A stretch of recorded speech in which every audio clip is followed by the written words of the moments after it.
I am not a historian, but neither are you. So, how about we, the people, learn this stuff together? Welcome to US 101.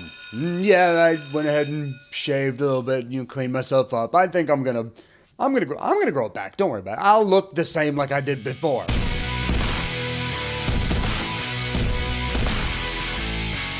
By now, if you've decided to go outside, leave the security of your home, and make your way to your mailbox, you may have found this envelope in your mailbox with the words Census 2020 on the front. Because yes, guys, it is once again that time for those of us that live in the good old USA to let the government know that, yeah, we really do live here, and here's the proof. Now, I know that the census is definitely not top of mind for many Americans, most Americans right now. I'm pretty sure what is top of mind is, where am I going to find my next roll of toilet paper? But in order to achieve some type of normalcy in our lives during this time, I figure let's stop any sort of discussion that has to do with COVID-19. We'll step away from that, and then we'll focus on a topic that's a bit more relevant and I think personally a bit more exciting, and that is data. So what is the big deal about even having a census to begin with? Why do we even bother with counting every single person that lives here? Well, because it was kind of a big deal when the United States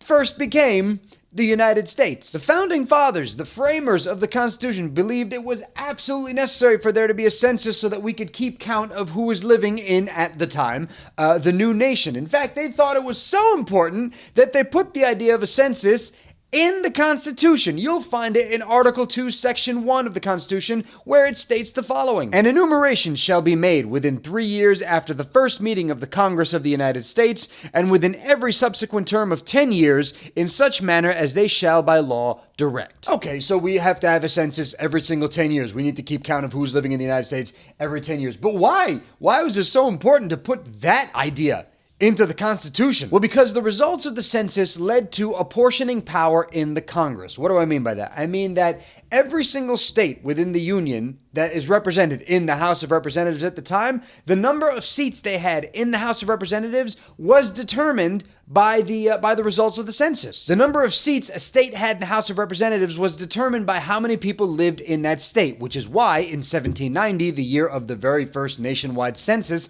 Virginia was the big dog in the House of Representatives because it was the most populous state at the time. So yes, the very first census in the United States happens in 1790, and it is under the direction of then Secretary of State Thomas Jefferson. Yes, our boy TJ is back in the picture. What Jefferson does is he assigns marshals to go ahead and carry out the very first census in 1790. He basically assigns a group of people to go literally door to door and count who is in that house and then return the results back to the government. The very first census form called for the name of the head of household, who usually was a white male, and then also the names of everyone else that was living in the household at that time. And the categories in which people in the household were defined were listed as the following. You had free white males of 16 years and older, and this was to help assess the country's military and industrial potential. Free white males younger than 16, free white women, all other free persons, and slaves. See, now you see why Virginia was the big dog in Congress at the time, because when you counted slaves in the census, that automatically bolstered the state's population, thus making it the most populous state, thus giving it the most seats in the House of Representatives. But there seems to be somebody missing from that census. Who'd we go? We went over free white males, above age 16, below age 16, white women, other free people, slaves. Who am I missing? Oh, right. The people that were here before the people that decided to actually create a census. Native Americans, I'm talking about Native Americans. They were not counted on the census because they just weren't seen as people. They were seen as savages, right? Why would I count a savage as part of the population of this nation?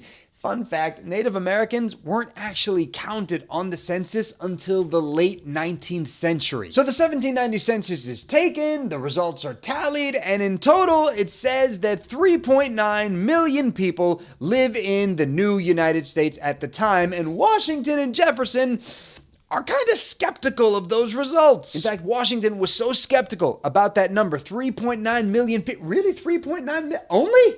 but the land is so big. No, there's got to be more people living here, right? He was so skeptical about that result that when he wrote about his feelings, he blamed negligent census takers, saying that they messed up, they didn't do the job right. Washington wrote, quote, "Our real numbers will exceed greatly the official returns of them being the census takers." And then he wrote that the census takers, as well as, quote, "the religious scruples of some and the fears of others that it was intended as a foundation of a tax," end quote, would mess up the count. Washington thought that the end result of the census was fake news. Ultimately, Washington's biggest fear about the 3.9 million people result of the 1790 census, his biggest fear was that there's so few people living in such a large landmass that it would make the United States look weak in front of the bigger European powers of the day. And this is why the census became more and more important as time went on, because a part of your country's strength is seen in its population. If more and more people are moving to your country and becoming citizens, that means your country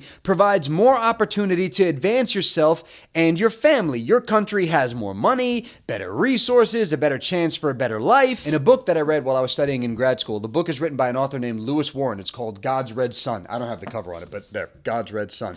He writes about the importance of the census and how obsessed early Americans were with the census results. Warren writes, quote, "Americans were preoccupied with the census because they fully expected it to confirm their power and success. They knew their country was growing and they wanted to know how much it had grown and how fast," end quote. And as time wore on, states that were once the most populous, case in point once again, Virginia used to be the big dog, it started to take a back seat, because remember, Virginia, a mostly agrarian state, starts to fall behind states that have more of an urban population like New York and California. Because you have to remember that this was also a mirroring of the American Industrial Revolution. As more Americans start moving into cities because they want to start working in factories, they're moving away from agrarian work, they're moving away from farming and working in factories and industry, those cities, thus those state populations, begin to grow. But the question still remained as time marched on: who would be counted in the census? Who would be considered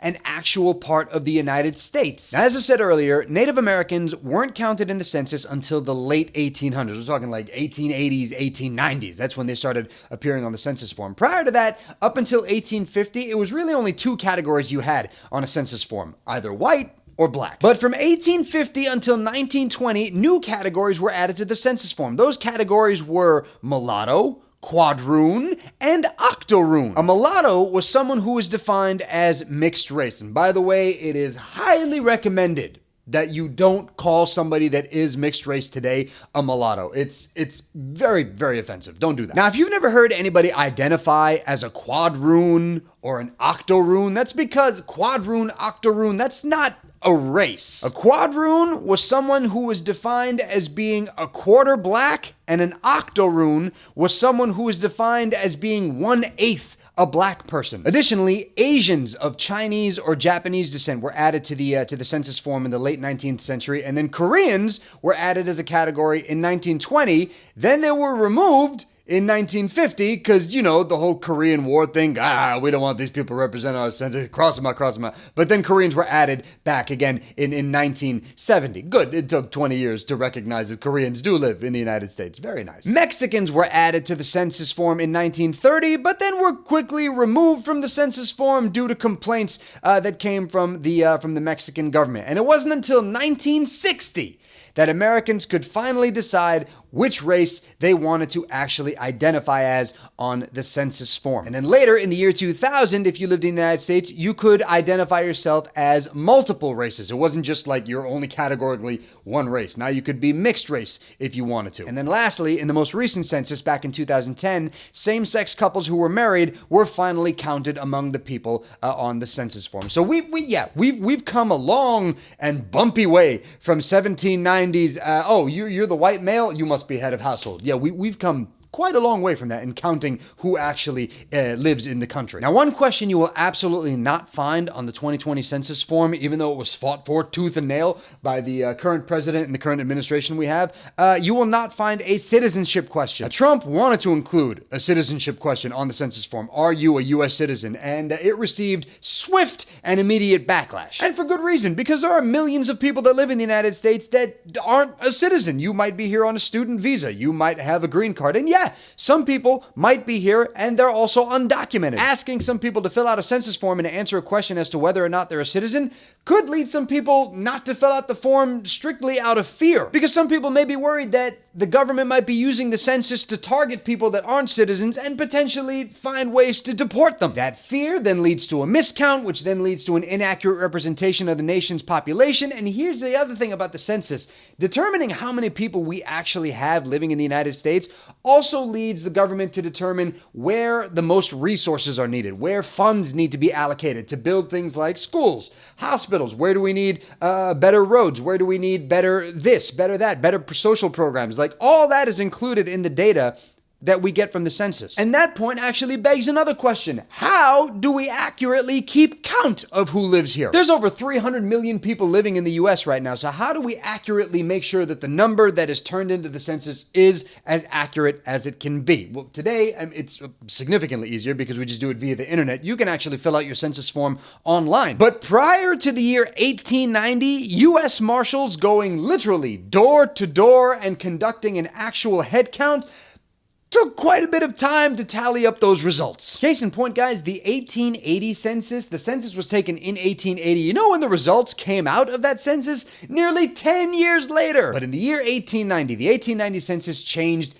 everything when a man named Herman Hollerith, a former census worker, invented an electronic tabulation machine which could analyze and spit out results significantly faster. Here's how the machine worked. So a census worker would take a punch card, which was about the same size as a $1 bill. They'd take this punch card to the households. The people would punch the punch cards, like they would answer the questions like that. They would take the card back to the machine. They would put the card in the machine. The machine would tabulate the holes that were punched, and that's how you'd get your results. So while the 1880 census took nearly 10 years to get the results, the 1890 census only took 4.5 years because of Hollerith's machine. Now, here's another fun fact about our man Herman Hollerith and his tabulating machine. First of all, the machine made him super rich, okay? I mean, like, when you revolutionize the census game, you make stacks on stacks. But more importantly, Hollerith would take his machine and use it as the foundation for a company he would start called the Tabulating Machine Company. And the company's job was to basically create data for not just the government or for other governments, but also for other industries like the insurance industry, railroad companies. Hollerith would eventually sell his company in 1911 to some brand new owners, and the owners decided to switch the name from Tabulating Machine Company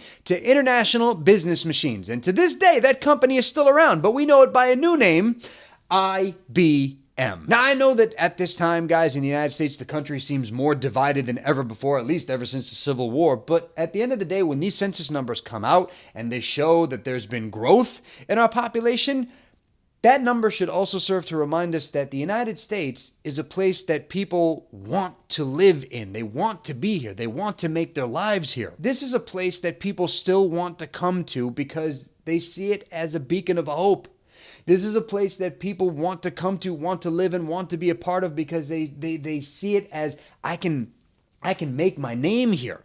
I can help my family by coming here, by living here, by being a part of here, by having my children born here. And hopefully, once the census results for 2020 come out, it reminds the government that their responsibility to their people, now that there are more people under their jurisdiction, they have that much more of a responsibility to us. And that, my friends, is it for this episode of US 101. I know it's kind of weird talking about why we even have a census, but you know what? I put the choices out there on Twitter and on Instagram, and you guys wanted to hear about the census, so hopefully you know a little bit more now, and you hopefully have a better understanding as to why the census actually means something. But thank you guys so much for watching, and yes, you can follow US 101 on other social media platforms, Twitter, Facebook, Instagram, all those links down below in the description box, so the next time I ask you, what do you want to see in US 101, you can make your voice heard. Vote! That being said, guys, I am all done. I will see you next week for a brand new episode of US 101, because yeah, they lengthened the time that schools are closed in Illinois, so I got time, y'all. So I'll see you next week. Be safe. I love you. Bye.